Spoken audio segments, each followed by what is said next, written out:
towards a new constitution. As protests and struggles against apartheid had increased, the government realized that they could no longer keep the blacks under their rules through repression. तो यहाँ पर जैसे जैसे ये विरोध और apartheid के against जो अपार्थेड रजीम थी वहाँ शासन था उसके अगेंस्ट जो विरोध और ये कोशिशें शुरू हो गई तो गवर्नमेंट ने ये रियलाइज़ किया कि अब वो अपने ब्लैक्स को अपने अंडर कंट्रोल में नहीं रख सकते और उन पर उनको रिप्रेस नहीं कर सकते. The white regime changed its policies. Discriminatory laws were repealed. जो ये जो भेदभाव वाले जो लॉज थे कानून थे वो उन पर री अपील हुई. बैन ऑन पॉलिटिकल पार्टीज पर बैन हो गया and the restrictions on the media were lifted.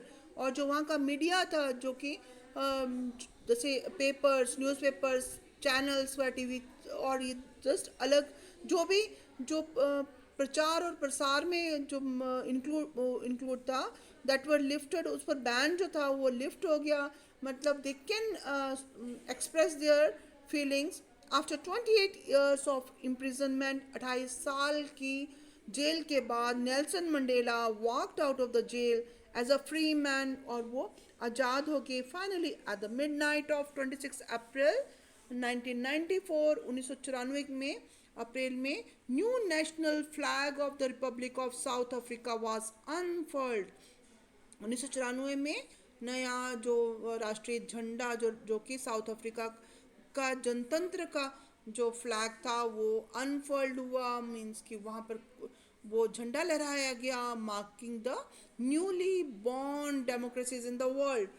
ये जो थी साउथ अफ्रीका जो थी ये न्यूली बॉर्न डेमोक्रेसी बनी.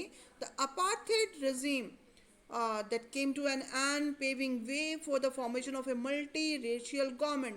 और ये जो अपार्थेड गवर्नमेंट थी दैट इज़ कलर्ड रेजिम जो थी वो ख़त्म हो गई और एक नई गवर्नमेंट बनी जो कि बहुत सारी मल्टी रेशियल गवर्नमेंट कहलाई. तो ये आप लेसन जो पढ़ते हो तो इसमें क्या स्टडी कर रहे हैं कि वहाँ पर न्यू डेमोक्रेटिक अफ्रीका अब आ गया था. Black leaders they appeal to fellow blacks to forgive the whites. जो वहाँ पर जितने भी जो लीडर्स थे जो ब्लैक लीडर्स थे उन्होंने कहा कि जो वाइट्स जिन्होंने बहुत ज़्यादा अत्याचार किया था एट्रोसिटीज़ की थी उन पर अत्याचार किया था और while they are in power they said let us build a new South Africa. अब एक नए साउथ अफ्रीका बनाएं based on equality of all races जो कि समानता के सिद्धांत पर हो सोशल जस्टिस सामाजिक न्याय और जो मानवीय ह्यूमन राइट्स मानवीय अधिकारों पर बेस्ड हो. और the party that ruled through operation and brutal killings and the party that let the freedom struggle set together. ऐसी पार्टी जो कि हिंसा में इन्वॉल्व थी और दूसरी पार्टी जो कि आज़ादी के संघर्ष में जिसने पार्टिसिपेट किया था भाग लिया था वो सब इकट्ठे होकर के उन्होंने अब एक संविधान बनाया जो कि कॉमन कॉन्स्टिट्यूशन था. तो after 2 years of discussions and debates they came out with one of the finest constitution of the world.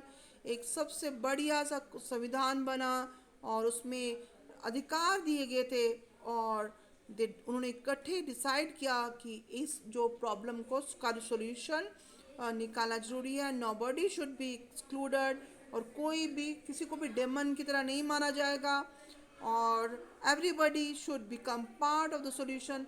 हर कोई हल करने की कोशिश करेगा. The preamble of the South African constitution संविधान का जो मसौदा था तैयार किया गया था और वो that some of the spirit और the South African constitution inspires democrats all over the world. और साउथ अफ्रीका का जो ये संघर्ष था उसने पूरे विश्व में लोगों को वो प्रेरित किया. A state denounced by the entire world till recently as the most undemocratic one. अब उसको मॉडल ऑफ डेमोक्रेसी बना दिया गया. तो ये हम पढ़ेंगे ये हम पढ़ रहे हैं और it was the determination of the people of the South Africa to work together to transform bitter experiences into the binding glue of a rainbow nation. अब वो कैसा देश बन गया ऐसा देश जो दूसरों के लिए एक एग्जाम्पल था और साउथ अफ्रीका के जो कॉन्स्टिट्यूशन के बारे में बोलते हुए मंडेला ने कहा है, it speaks of both the past and the future. और जो यहाँ पर जो ब्रूटल और रिप्रेसिव पास्ट था, it now looks for the new South Africa. तो यहाँ यहाँ पर जो संविधान था, constitution of South Africa, that was very democratic one. तो why do we need a constitution? This we will study tomorrow. Okay, need a constitution. Hello class 9 students, this is your civics lesson 3rd. Or the question arises, why do we need a constitution? The South African example is a good way to understand why we need a constitution and what to do constitution do. जो संविधान है वो क्या करता है, और South Africa के example से क्लियर हो जाता है। अप्रेसर एंड द ऑप्रेस्ड, जो दूसरों पर जुल्म ढाते हैं और जिस पर जुल्म होता है, तो ये both were they were considered equal in the new democracy. It was not going to be easy for them to trust each other. जो oppressed class है वो oppressor पर कभी भी ट्रस्ट नहीं करती, विश्वास नहीं करती। दे हैड देयर फियर्स, उनके अपने डर होते हैं, वो अपने इंटरेस्ट को सेफ गार्ड करना चाहती है, बचाना चाहती है। द ब्लैक मेजॉरिटी जो साउथ अफ्रीका में थी, that was keen to ensure that the democratic principles of majority rule was not compromised. तो यहाँ पर जो ब्लैक मेजॉरिटी थी, जो काले लोग थे, वो चाहते थे कि जो ये डेमोक्रेटिक प्रिंसिपल्स एस्टेब्लिश हों, लोकतांत्रिक देश बने साउथ अफ्रीका, और उसमें सबको समानता का अधिकार मिले, और जो मेजॉरिटी पीपल है their rule comes and their interests are not compromised, मतलब उनके हितों का भी ध्यान रखा जाए। They wanted substantial social and economic rights, वो सामाजिक और आर्थिक अधिकार भी चाहते थे।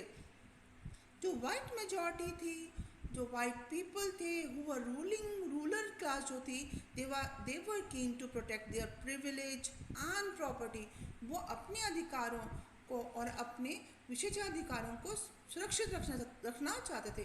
After long negotiations, both parties agreed to compromise. The white agreed to the principle of majority rule and that of one person, one route. जैसे कि डेमोक्रेसी में होता है, एक पर्सन और उसका एक ही वोट होगा। They also agreed to accept some basic rights for the poor and the workers. जो गरीब लोग हैं और जो worker section of the society है, उनको क्या मिले? कुछ बेसिक राइट, मौलिक अधिकार मिले।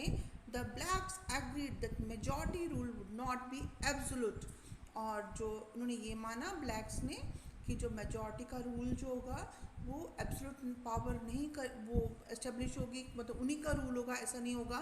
दे agreed that the majority would not take away the property of the white minority.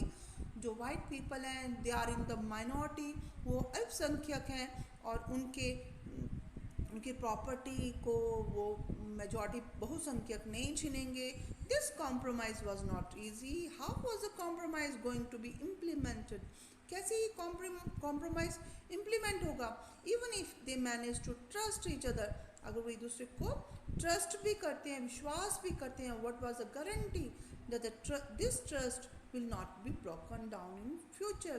कि जो आगे जो फ्यूचर में ये जो विश्वास है ये टूटेगा नहीं उनका। ये दिस वाज नॉट श्योर।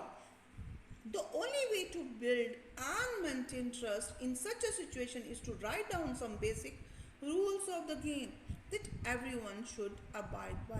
अच्छा देखिए, एक जैसे गेम होती है ना, कोई भी गेम है, क्रिकेट की या हॉकी की, उसके कुछ रूल्स होते हैं, उससे हम बंधे होते हैं, और अगर कोई रूल्स को फॉलो नहीं करता है तो ही और she is considered outside of the game. These rules lay down how the rulers are to be chosen in the future, कि कैसे रूलर्स जो है वो चूज़ किए जाएंगे फ्यूचर में। These rules also determine what the elected government are empowered to do and what they cannot do, और ये जो रूल्स थे ये डिटरमाइन करते थे कि जो चुनी सरकार है, इलेक्टेड गवर्नमेंट है, उसके पास क्या पावर है कि वो क्या कर सकती है, क्या नहीं कर सकती. Finally these rules decide the rights of the citizen. ये नागरिकों के जो अधिकार होते हैं उनको उनको एस्टेब्लिश करता है. These rules will work only if the winner cannot change them very easily. अगर ये जो रूल्स हैं ये तभी काम करेंगे जब जो विनर है जो जीता हुआ है वो उनको चेंज नहीं करेगा.